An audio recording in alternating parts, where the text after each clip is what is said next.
आई आता या जगात नाही, पण मला असं वाटतं कुठून तरी तिचा आशीर्वाद आहे हा. तो एक ऍडेड आपण म्हणूया एक प्रकारचा ऍडव्हान्टेज मिळालेला आहे. अगं तिने बुलेट चालवली आहे, तिने टेम्पो चालवलाय.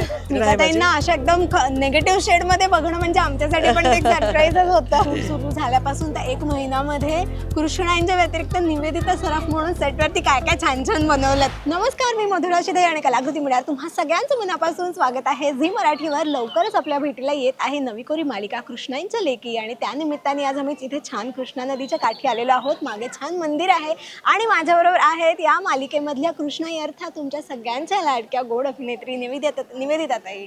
कशा आहात ताई? मस्त एकदम. फार छान वाटतंय तुम्हाला भेटल्यावर, पुन्हा एकदा नव्या भूमिकेच्या निमित्ताने आज भेटायला मिळतंय. आणि आजचं लोकेशन मला वाटतं इतकं छान आहे, म्हणजे आधी आपण जितक्या वेळा भेटलोय तो सेट होता किंवा स्टुडिओ होता आणि खूप ही कल्पना मला असं वाटतं खूप नॉवेल आणि मस्त आहे. असं कृष्णाईच्या काठी असं छान मंदिराच्या परिसरात प्रेस कॉन्फरन्स करणं, म्हणजे त्या मालिकेचा गाभ्याशी खूप जवळच जाणारी अशी ही जागा आहे म्हणून.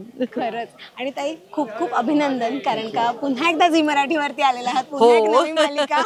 आणि मला ना छान काय वाटतंय की याआधी तुम्ही आईची भूमिका केलीच आहे, म्हणजे मला वाटतं प्रत्येकाला हेवा वाटेल अशी एक गोड प्रेमळ आई तुम्ही कायम साकारत असता. आणि याआधी तुम्ही मुलांची आई होतात आणि यावेळेस मला वाटतं पहिल्यांदा मुलींची आई आहात तुम्ही. तर ही अजूनच छान गोष्ट आहे. आता लेकी आहेत आता आणि मस्त गोड आहेत माझ्या तिन्ही लेकी, खूप शहाणे आहेत आणि खरंच गुणी आहेत तिघी. ऑफस्क्रीन पण गुणी आहेत. आणि मालिकेमध्ये दाखवलेलं आहे की तुमची खानावळ आहे, आणि मला ते बघितल्यावरती असं झालं ही किती छान गोष्ट आहे. म्हणजे खऱ्या आयुष्यात तुम्हाला जे आवडतं तेच तुम्हाला आता म्हणजे तो एक ऍडेड आपण म्हणूया एक प्रकारचा ऍडव्हान्टेज मिळालेला आहे. हो, म्हणजे तुम्ही अन्नपूर्णा आहातच. तुम्ही अरे बापरे, ते मला माहिती नाही. सुगरण वगैरे काही आवडतात लोकांना मी केलेल्या गोष्टी.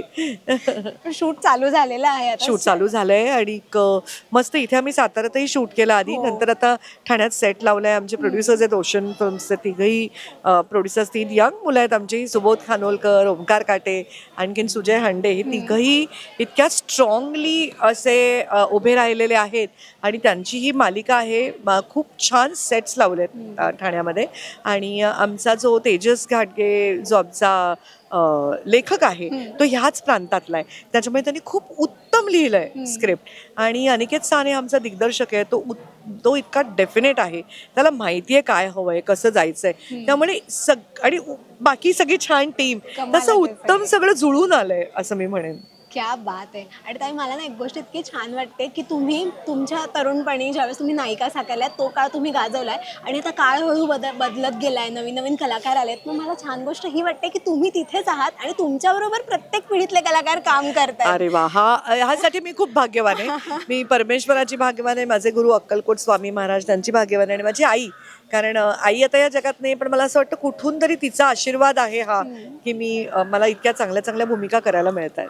खरंय. आणि आता मगाशी मी ट्विंकल आणि रोहित कडून पण खूप त्यांनी सांगितलं तुमच्याबद्दल की तुमच्याकडे फक्त पाहून 5 मिनिटं तुमचा अभिनय बघून सुद्धा त्यांना इतक्या गोष्टी शिकायला मिळतात. नाही, दे आर व्हेरी स्वीट असं त्यांना वाटत असेल तर, कारण मुलं खूप गुणी आहेत.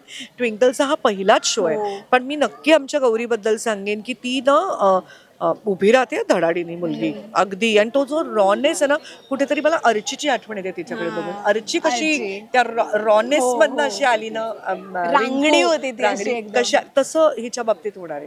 अगं तिने बुलेट चालवली आहे, तिने टेम्पो चालवलाय आणि एकदम धडाडीनी पुढे जाते आणि काम करते. रोहित बरोबर अजून माझा एक काही सीन झाला नाही, पण तो खूप मेहनती मुलगा आहे. माझी जी आमची एकता आहे ती या शारदासारखीच इतकी मनमिळाऊ, शांत, इतकी धीर गंभीर मुलगी आहे, खूप गोड मुलगी. आणि मी नारायणीवर पूर्वीही काम केलेलं आहे, आधी पण एका मालिकेत केलंय. आणि ती तर मस्त अशी आमचं शेंडेफळ सगळ्यांना आनंदी ठेवणारी अशी आहे ती. सो खूप छान आहे. संजय कुलकर्णीचे माझ्या नवऱ्याचं काम करतायत, जनार्दनचं काम करतायत, ते पण एक उत्तम अभिनेते आहेत. साक्षी गांधी आहे, तीही उत्तम अभिनेत्री आहे. आणि आपली स्मिता सरोदे. स्मिता तर खूप जुनी मैत्रीण आहे माझी. अशा एकदम नेगेटिव्ह शेड मध्ये बघणं म्हणजे आमच्यासाठी पण एक सरप्राईजच होतं. हो. फारच मस्त. मला ऐकायचंय की शूट सुरू झाल्यापासून आता किती साधारण झाले दिवस शूट चालू? हो ना, म्हणजे मी इथे कानवरनं आल्यानंतर डायरेक्टली मी इथे आले. मला वाटतं मी ह्या 26 तारखेपासून सुरू केलं, गेल्या महिन्यापासून. आणि कंटिन्यू शूट करतोय आम्ही. वाव. आणि एवढ्या उन्हामध्ये उन्हाचं काही विचारूच नकोस तू. इकडे काय मुंबईत काय आमच्या सेटवरती अनफॉर्च्युनेटली तो असा रफ खानावळीचा सेट आहे. खूप खिडक्या आहेत त्याला, खूप सुंदर बांधलाय सेट. तिथे AC असणं शक्यच नाही, त्याच्यामुळे त्या विदाऊट AC मध्येच करावं लागतंय आणि भयानक उकडतंय. पण ठीक आहे ना, तो एक भाग आहे. माझं काय म्हणणं आहे, हा आता उकडतंय करत बसलो, त्याच्याकडेच लक्ष देत बसलो तर ते विसरून जायचं आणि आपलं काम करायचं आहे. ठीक आहे, आता उकडणारच आहे. शूट सुरू झाल्यापासून त्या 1 महिन्यामध्ये कृष्णांच्या व्यतिरिक्त निवेदिता सराफ म्हणून सेटवरती काय काय छान छान बनवलं खानावळीमध्ये? नाही आम्ही बनवलं एकच. आता हळूहळू आम्ही सेट होतोय. फक्त त्या दिवशी निवेदिता सराफ रेसिपीसाठी आम्ही दोडक्याची भाजी बनवली, भरली दोडकी मुलींबरोबर. ते मात्र केलं. बाकी तर सगळं आता हळूहळू करू.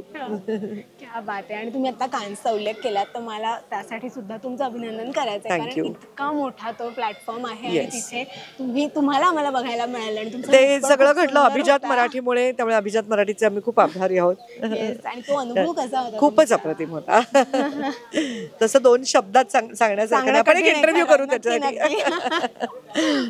खूप जणांना तुमच्याशी गप्पा मारायच्या आहेत, त्याच्यामुळे आता हा थोडासा आवरता घेते मिनिटं, पण मी नक्की मालिका सुरू झाल्यानंतर सेटवर नक्की आहे. आणि तुम्हीही कृष्णाईच्या लेकी बघा. अगदी लहान मुलांपासून तुमच्या घरातल्या आजोबांपर्यंत सगळ्यांना आवडेल, त्यांचं मनोरंजन होईल आणि थोडासा बोधही मिळेल अशी आमची ही मालिका आहे. ती तुम्ही बघायला विसरू नका. रोज संध्याकाळी 7 वाजता 15 जून पासून फक्त आपल्या झी मराठीवर. रसिका हो, कलाकृती मीडिया म्हणजे मनोरंजनाची लयलूट. मनोरंजन क्षेत्रातील किस्से व घडामोडींचा आस्वाद घेण्यासाठी कलाकृती मीडिया या यूट्यूब चॅनलला सबस्क्राईब करा आणि व्हिडिओ लाईक करा.